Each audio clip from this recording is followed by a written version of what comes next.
Coco Chanel, The Untold Life Story.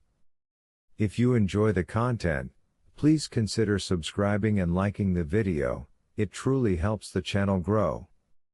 In the winter of 1971, in a quiet suite at the Hotel Ritz in Paris, an elderly woman lay resting on a narrow bed. Outside, Place Vendôme glowed with its usual Parisian elegance, the stones washed in a soft, gray light. Inside the room, sketches, fabrics, and half-finished designs were scattered across a small table. The woman was Gabrielle Bonheur Coco Chanel, the most famous dressmaker of her age. She had spent decades reshaping how women dressed, yet she died almost as she had lived, working, stubborn, and very much in control. To understand how she reached this point, the story has to move backward, away from the luxury of the Ritz and back to the Loire Valley of France in the late 1800s. Gabrielle Chanel was born on August 19, 1883, in Saumur, a small town where the river flowed past stone buildings and market stalls. Her parents were far from wealthy.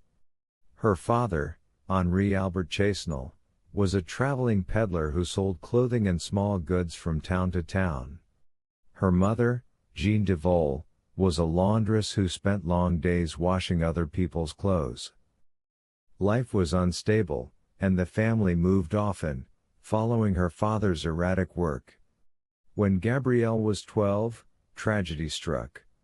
Her mother died after years of illness, worn down by poverty and hard labor. Her father, unable or unwilling to care for his daughters, left them at a convent-run orphanage in Aubazine. There, behind thick stone walls, the girl who would one day redefine elegance grew up in an atmosphere of strict rules, prayer, and order. At Aubazine, the nuns taught the girls to sew. They stitched simple garments, learned neat, precise handwork, and absorbed a taste for clean lines and simplicity. The convent's stone corridors, black and white habits, and stark geometry would leave a deep mark on Gabrielle's imagination. Years later, when she created her famous black dresses, white blouses, and sharply tailored suits, people would praise the modernity of her style. Few realized that the roots of that minimalism lay in convent uniforms and the quiet severity of a Catholic orphanage. When she turned 18, Gabrielle left the orphanage for a boarding school in Moulins, then worked as a seamstress for a local shop. She was confident but restless.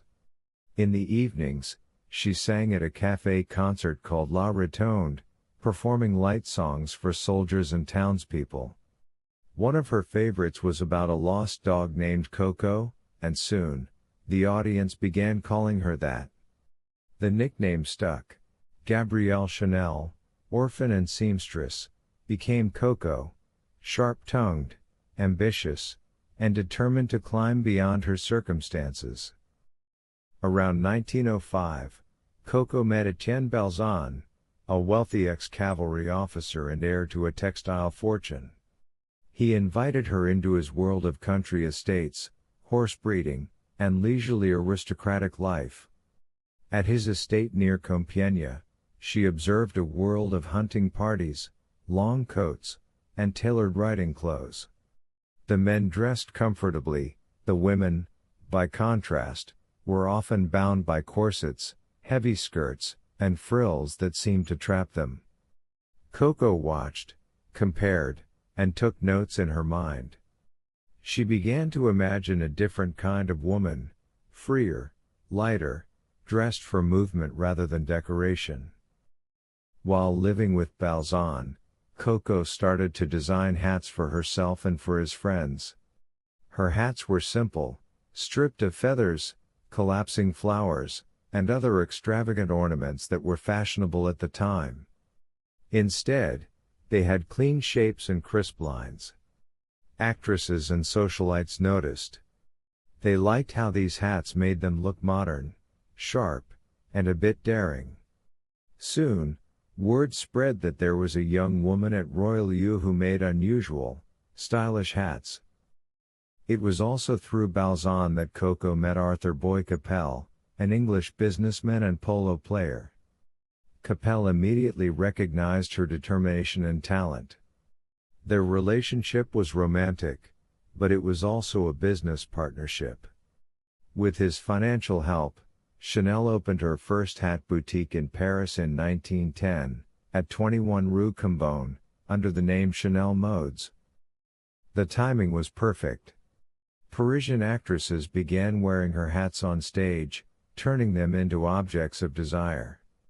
2 more boutiques followed, one in the seaside resort of Deauville in 1913, and another in Biarritz in 1915. These shops did more than sell hats. They offered clothes, jersey sweaters, loose coats, sailor-inspired tops, that were radically different from the stiff fashions of the day. Jersey fabric was then considered cheap and suitable mainly for men's underwear. Chanel used it to make relaxed, elegant garments for women. Her clients discovered that they could walk, breathe, and move in her clothes. World War I changed European life in countless ways, and women suddenly found themselves working, volunteering, and traveling more than before. Heavy skirts, corsets, and complex layers no longer suited the new pace of life. Chanel sensed this shift and accelerated it. Her clothes were practical but never dull, straight skirts that allowed a natural stride, sweaters that skimmed the body, belts that subtly traced the waist without squeezing it. Photographs from the time show women on promenades and terraces dressed in Chanel, looking comfortable, self-possessed, and very modern.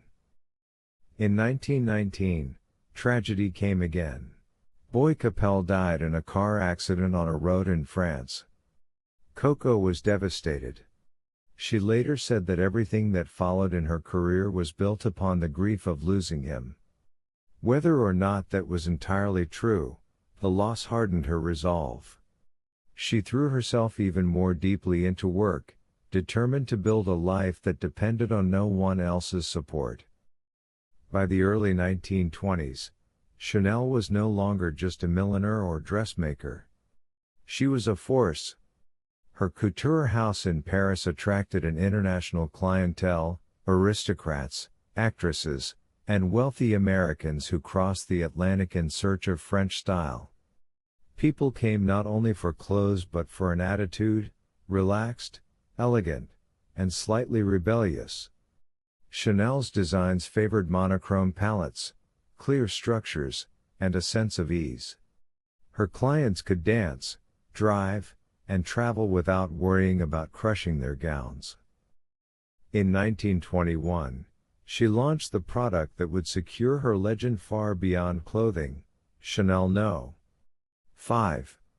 Working with perfumer Ernest Beau, she chose a scent that blended floral notes with aldehydes, creating something clean yet complex, like soap and flowers and skin all at once. The perfume's name was simple, its bottle, a minimalist rectangle with a crisp label. It was the opposite of the ornate, curved perfume bottles of the era.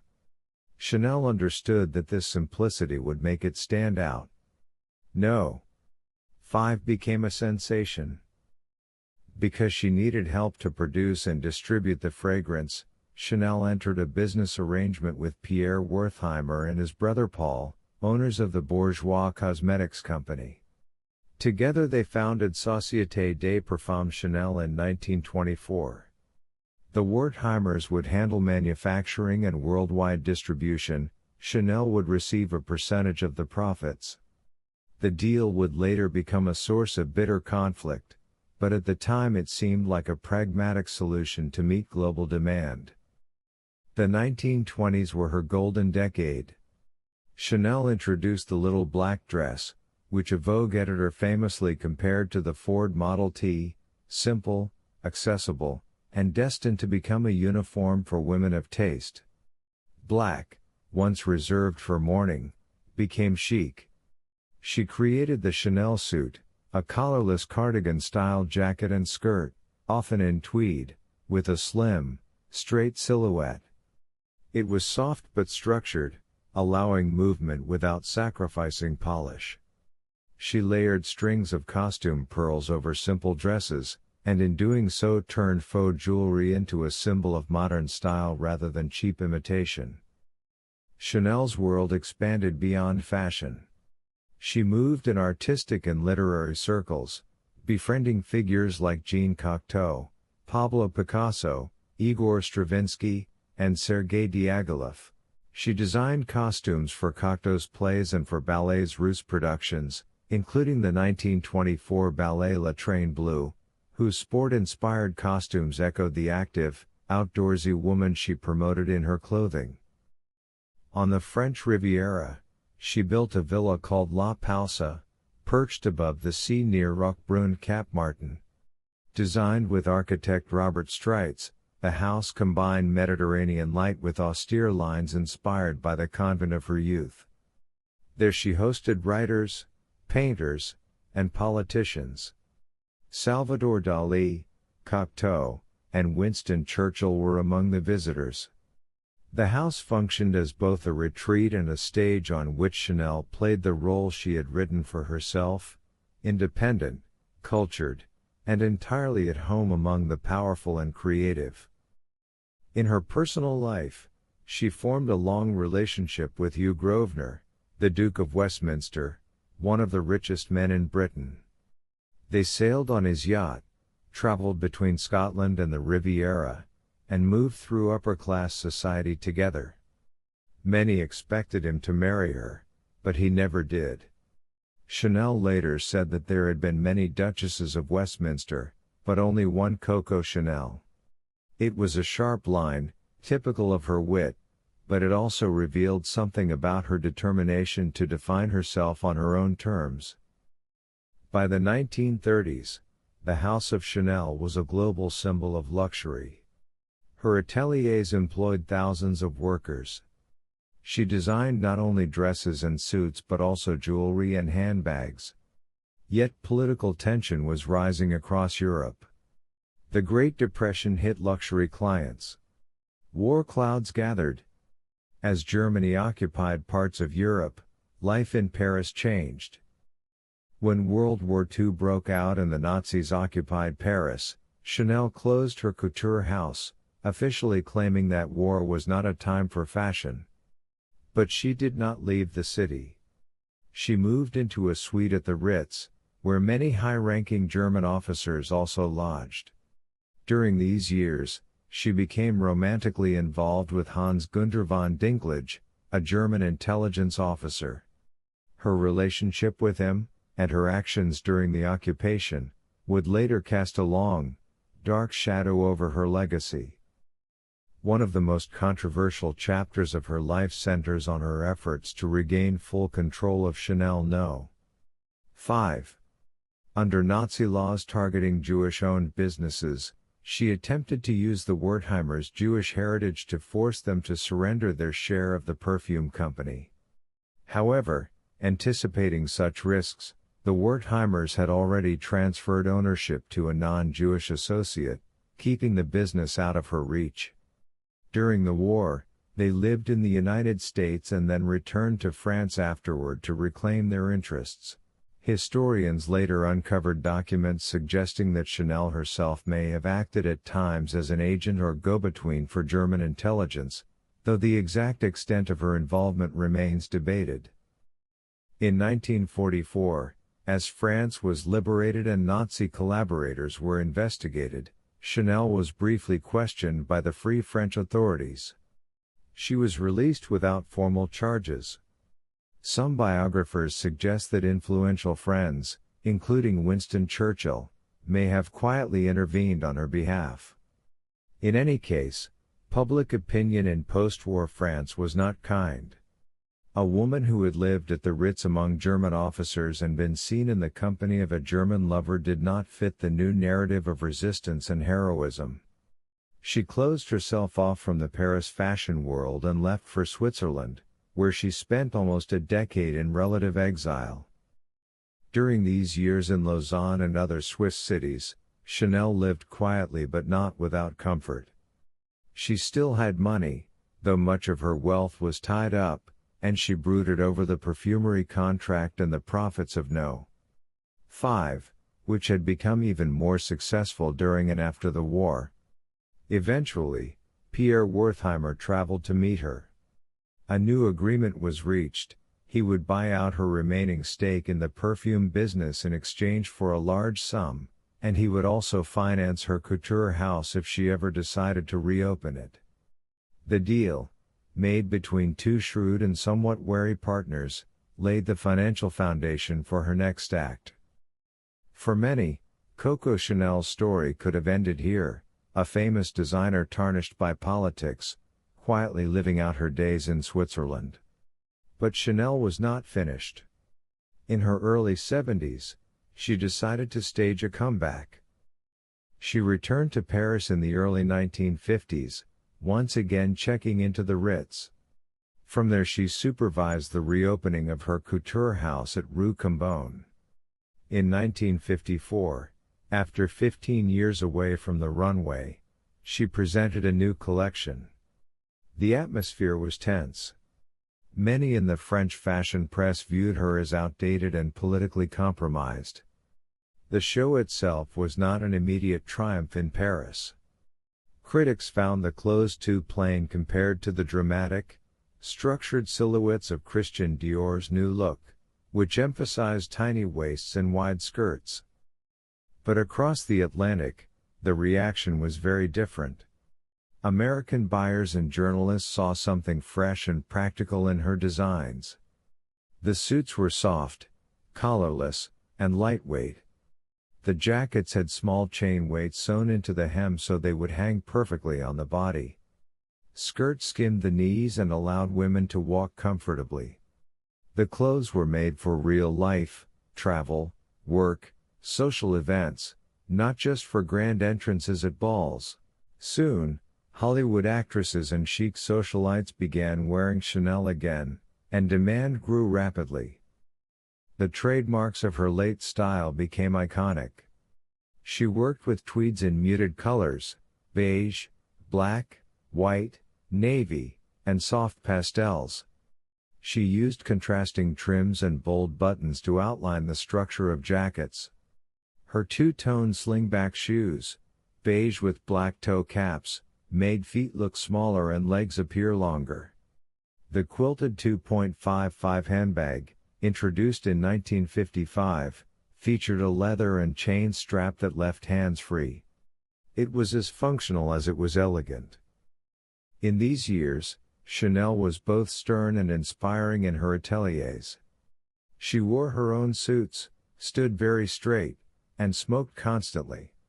She pinned and repinned fabric on models' bodies, muttering that a hem was too heavy or a shoulder too stiff.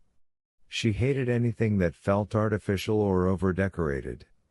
Her guiding principle remained the same as it had been in the 1910s. Clothes should first serve the woman who wears them, not the other way around. The cultural climate of the 1950s and 1960s worked in her favor. As more women entered the workforce and traveled independently, Chanel's clothes symbolized a certain kind of freedom, professional, tidy, and quietly confident. Public figures like Jackie Kennedy and Romy Schneider were photographed in Chanel suits, spreading the image of her style across magazines and newspapers worldwide. Behind the scenes, Chanel remained a complex figure. She often rewrote the story of her own life when speaking to journalists, claiming a more romantic, less impoverished background than the one she actually had.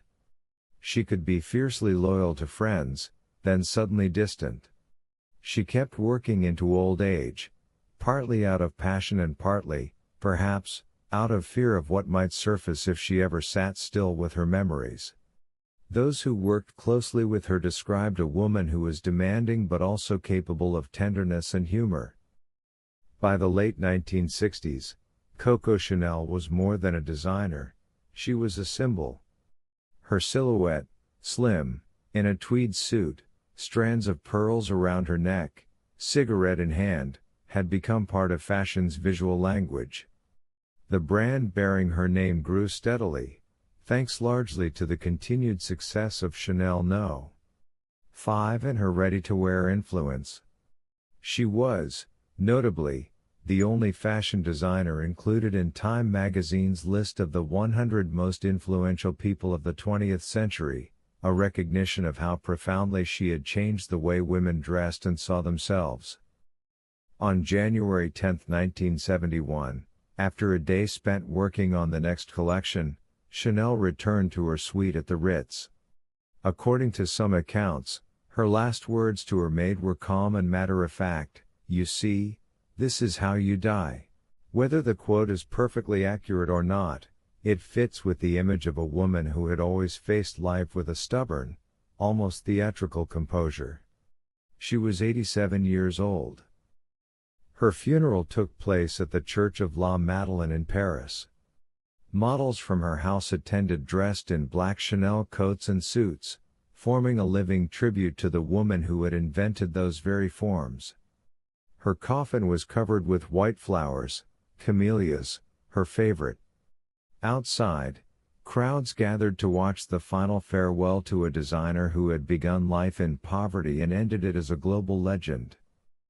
After her death, the House of Chanel passed eventually into the hands of the Wertheimer family, who still control the company. In the 1980s, designer Karl Lagerfeld took over as creative director and reinterpreted her codes, tweed, chains, camellias, black and white contrasts, for a new generation, proving that her visual language could stretch far beyond her own lifetime. Looking back, Coco Chanel's life story plays like a long, intricate documentary film. The early scenes are dark and stark: stone convent walls, rows of identical beds, a girl learning to sew under the watchful eyes of nuns. Next come the bright images of music halls, hats tilted at sharp angles, and the first small boutique at Rue Cambon. Then a rush of energy, fast cars on coastal roads, airplanes, yachts, artists sketching at cafe tables, dancers leaping across stages in costumes she designed. Midway through, the tone changes.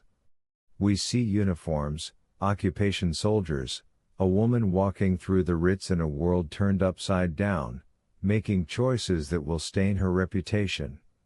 After that, the pace slows.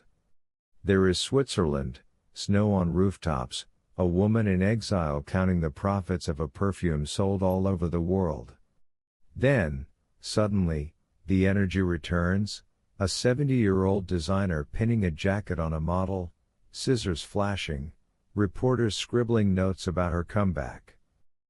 The final sequence is quieter, sketches spread on a table, spools of thread, a room at the Ritz where the noise of Place Vendôme is just a muffled whisper through thick curtains. And then, after a life of self-invention, Coco Chanel exits the stage she has built.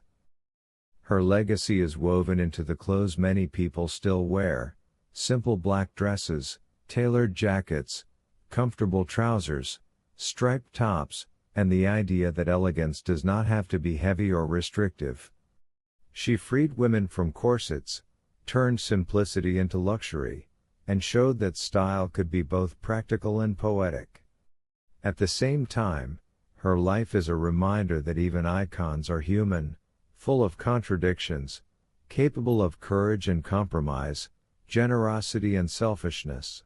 Coco Chanel began as an orphan named Gabrielle, living in a convent with nothing but thread and fabric to work with.